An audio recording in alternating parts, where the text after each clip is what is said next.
벨입니다. 이번 프로젝트에는 이미 많은 분들이 만들어 보신 세일러 카라 풀오버입니다. 도안은 코아코 151에서 다루마 패턴북 8권 번역본을 구매했습니다.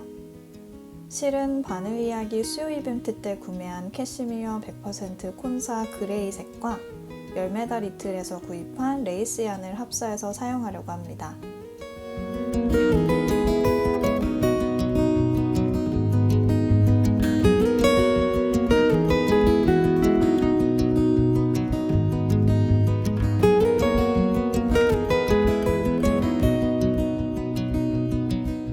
이번에 사용한 콘사는 사실 캐시미어 100% 실이에요. 그래서 레이스 얀을 섞는 게 조금 마음에 걸리긴 했는데 아직 가공되지 않은 캐시미어라서 완성 후에 따로 작업을 해줘야 되더라고요. 만졌을 때 사실 캐시미어의 부들부들함이 가공 전이라 그런지 좀 덜해서 작업하면서는 이게 캐시미어가 맞나? 라는 생각도 들긴 했습니다.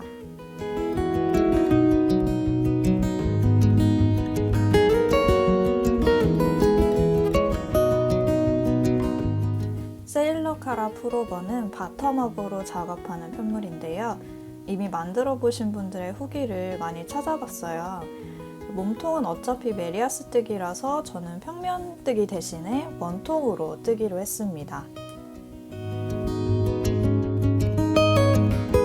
원통 뜨기를 할 때 주의하셔야 될 점이 앞뒤로 시접코를 빼줘야 돼서요. 저는 앞에서 뒤에서 코수를 더하고 총 4코, 시접코 4코를 빼서 원통 뜨기를 했습니다. 나중에 어차피 앞뒤판을 나눠야 돼서 20코마다 마커를 또 걸어주면서 하긴 했는데 나중에는 좀 걸리적거리더라고요. 그래서 40코마다로 바꾸기도 했습니다.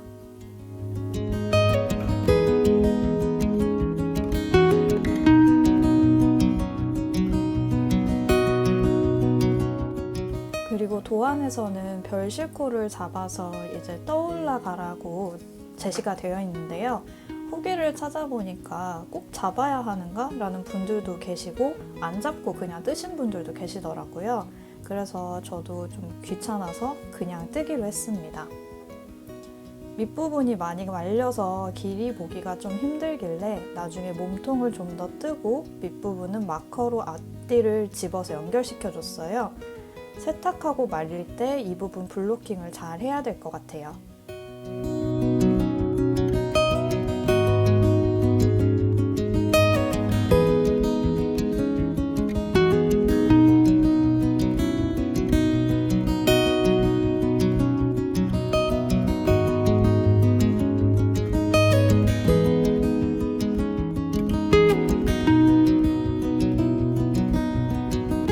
이번 프로젝트 시작 전에 연남동에 갔다가 그날 코아코 151가 문을 열었길래 처음으로 방문해봤어요.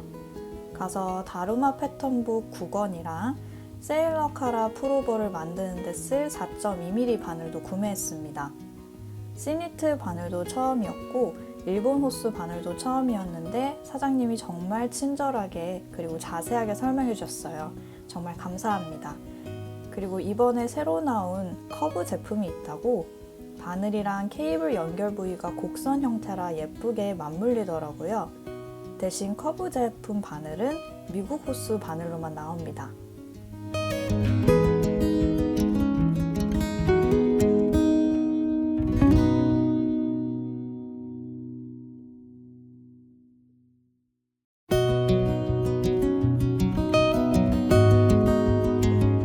실제로 비싸고 예쁜 실들을 보니까 가슴이 두근거리고 사진으로만 보던 편물을 실제로 보니까 직접 떠서 입어보고 싶고 정말 설레는 경험이었습니다. 쉽게 접하지 못하는 실도 실제로 보고 또 직접 만져볼 수 있어서 촉감도 알 수 있고 정말 좋은 경험이었어요. 기회가 되시면 한번 방문해 보시기를 추천드립니다.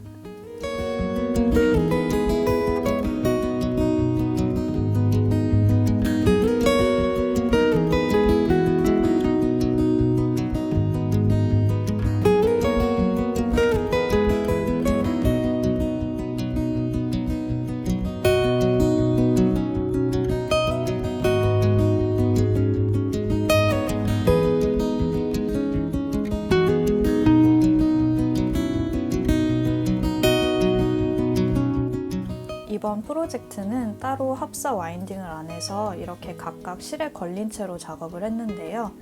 이걸 굳이 밖까지 들고 나와서 작업을 한 날도 있습니다. 근데 확실히 캐시미어랑 레이스얀이랑 굉장히 가벼워서 부피만 조금 차지하지 전혀 무겁지는 않았어요.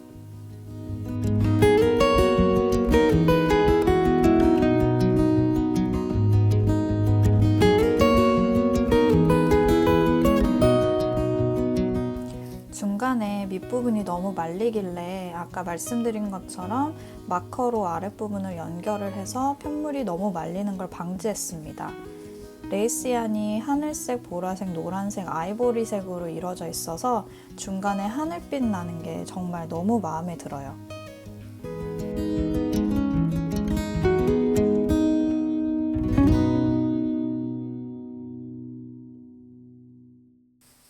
몸통까지는 원형으로 무매뜨기라서 별 걱정이 없었는데요.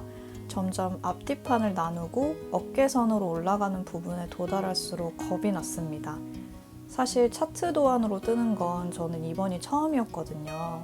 그래서 뜨기 전에 차트와 숫자들을 보고 이게 맞나 싶은 것들이 있었는데 특히 늘림 구간이나 줄임 구간에서 실수할까봐 걱정이 많이 됐습니다. 망칠까봐, 아니 사실은 프루시오를 꼭 해야 할까봐 겁이 많이 나긴 했지만 워낙 많은 분들이 만드신 작품이라 참고할 수 있는 자료가 많으니 우선 그걸 믿고 떠보기로 했습니다.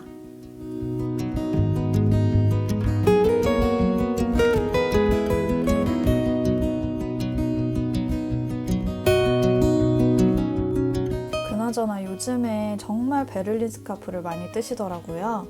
최근에 옷가게를 가도 베를린 스카프처럼 좀 청키한 목도리가 많이 보여서 유행이긴 하구나 싶었어요. 바늘 이야기에서 나온 울 알코라든지 또 다른 대체실들이 다 바로 품절되는 걸 보고 놀라기도 했습니다. 저도 떠보고 싶긴 했는데 저는 비슷한 기성품의 목도리가 있어요. 그리고 뜨개씨는 원래 한 계절 먼저 움직여야 하기 때문에 트렌드에는 편승하지 못하게 됐습니다. 뜨개라는 취미가 생기고 나서 니트류는 이제 사서 입기보다는 내가 떠서 입어야지 라는 생각이 좀 커졌는데 이건 다른 니터분들도 그러실까요? 사실 시간이며 재료비며 사서 입는 게 훨씬 가성비가 넘치죠. 근데 왠지 내가 다 뜰 수 있을 것만 같고 그런 생각이 막 들더라고요. 이상하게 실 성분도 더 따지게 되고 예전에는 어떻게 그냥 사 입었나 모르겠어요.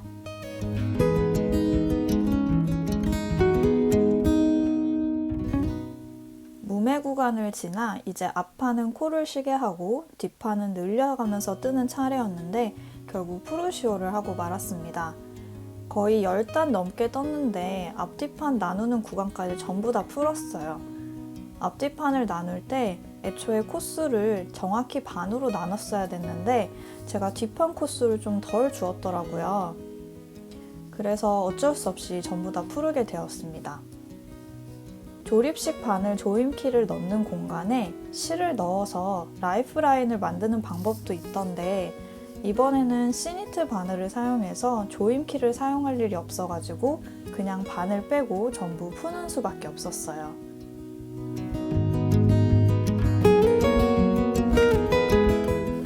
합사를 해서 뜨고 있던 편물이라 프루시오 할 때 실 엉키지 않게 잘 푸는 게 관건이어서 조금 풀고 실 정리하고 조금 풀고 실 정리를 하다 보니까 시간을 좀 많이 잡아먹었습니다. 뜨기 전에 세일러카라 풀오버 관련 글이나 영상을 볼 때 일본식 경사뜨기 얘기가 많아서 늘림을 끝내고 경사뜨기 들어갈 때 솔직히 좀 긴장을 많이 했습니다. 경사뜨기에서 프루시오를 하게 되면 정말 너무 헷갈릴 것 같아서 반드시 한 번에 성공한다라는 마인드로 임했지만 그건 그냥 제 생각이었고 한 3-4번 정도 프루시오 한 것 같아요. 저는 뒷판부터 시작을 했는데 특히 목 뒷파임 들어가는 부분에서 도안을 어떻게 읽어야 할지 모르겠더라고요. 그러다가 오른쪽 어깨 경사뜨기를 마무리도 안 했는데 갑자기 목 코막음부터 해버려서 혼자 난리 브루스를 추다가 6월의 솔님 영상을 보고 광명을 찾았습니다.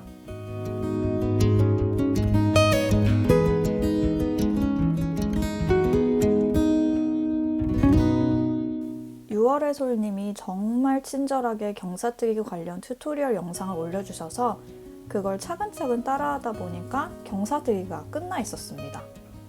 근데 다만 뒷판을 끝내고 나니까 그냥 점원 쇼노로 해도 되지 않을까? 라는 생각이 들긴 해서 뒷판은 일본식 경사뜨기를 했지만 앞판은 점원 쇼노로 경사뜨기를 했습니다.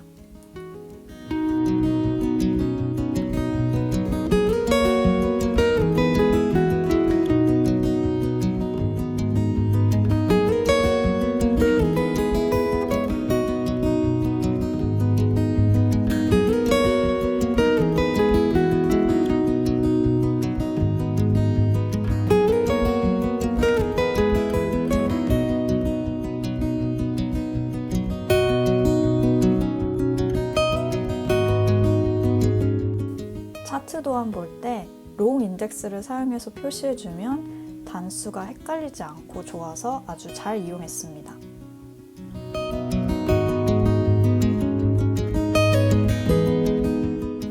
드디어 많은 분들이 하소연하셨던 꼬아뜨기 부분에 돌입했습니다.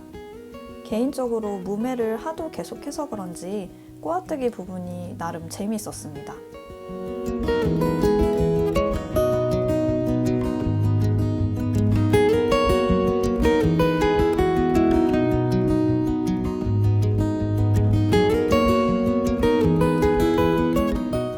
이날은 오전에 건강검진을 받고 오후 동네 카페에 가서 남은 작업을 했습니다.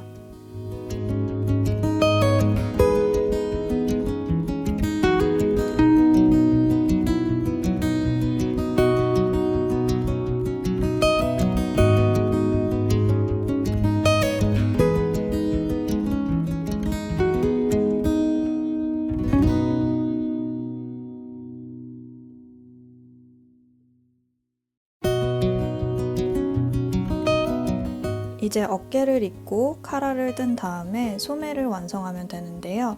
바텀업은 처음이라 어깨를 잇는 작업도 처음이었습니다. 저도 다른 분들처럼 3니들 바인더풀 기법을 사용했는데 아무래도 앞뒤판 경사뜨기를 각각 다른 기법을 써서 그런지 코수가 한두 개 정도 안 맞더라고요. 그냥 제가 입을 옷이라서 대충 두 코 모아뜨기로 코수를 맞춰주긴 했는데 이런 부분이 조금 아쉽긴 했습니다.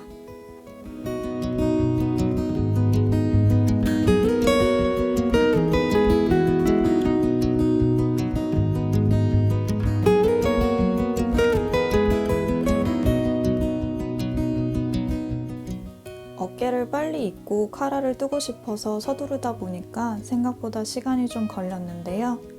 확실히 어깨 부분을 이어주고 나니 이제 정말 옷 같아서 고지가 눈앞에 보이는 느낌이었습니다. 밑단이 말리는 이슈 때문에 마커로 집어두어서 바로 입어보진 못했는데 소매 뜨기 전에 입어서 한번 핏을 봐야 할 것 같긴 해요. 그나저나 이날부터 정말 겨울이 시작됐다 싶은 기온이라 나름의 코트에 목도리도 두르고 나왔는데 정말 좀 춥더라고요. 그래서 건강검진을 받는 김에 이날 저는 독감 예방 접종도 맞았습니다.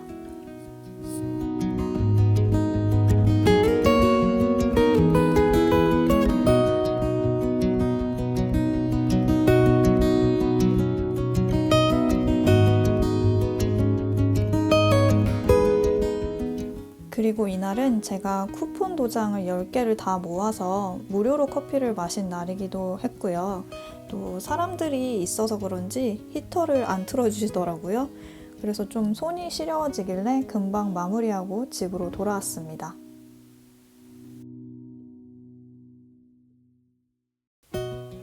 저는 카라 부분도 나중에 바느질하기 싫어서 그냥 뒷목에서 코스대로 주워서 한 번에 떴습니다.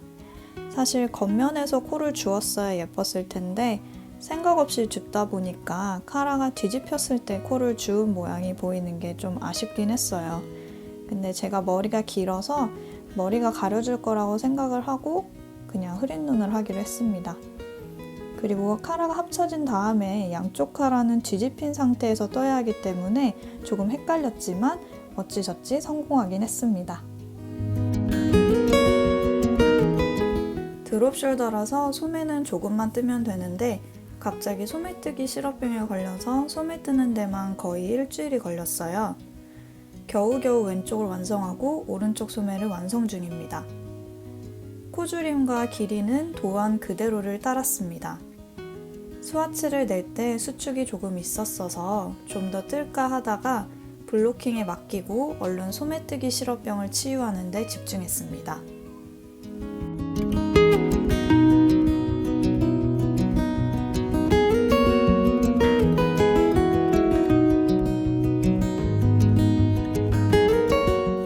소매를 뜨면서 느낀 건데 확실히 캐시미어라서 그런가 몸통이 그렇게 무겁지 않더라고요. 그래서 다들 가벼운 실을 쓰는구나 싶었습니다.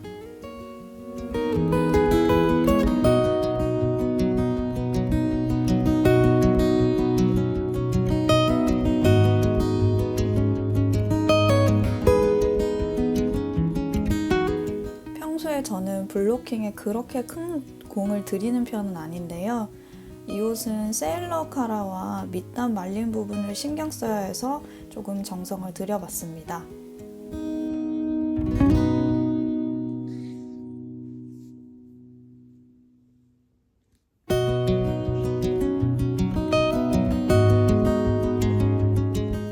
많은 랜선 뜨고수님들의 팁 덕분에 첫 바텀업 뜨기에 얼레벌레 성공했습니다.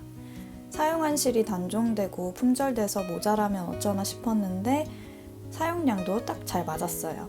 정말 마음에 드는 편물이 나와서 기분이 좋습니다. 오늘도 제 소소한 니팅 로그를 봐주셔서 감사합니다. 그럼 다음 프로젝트 영상에서 다시 만나요. See you!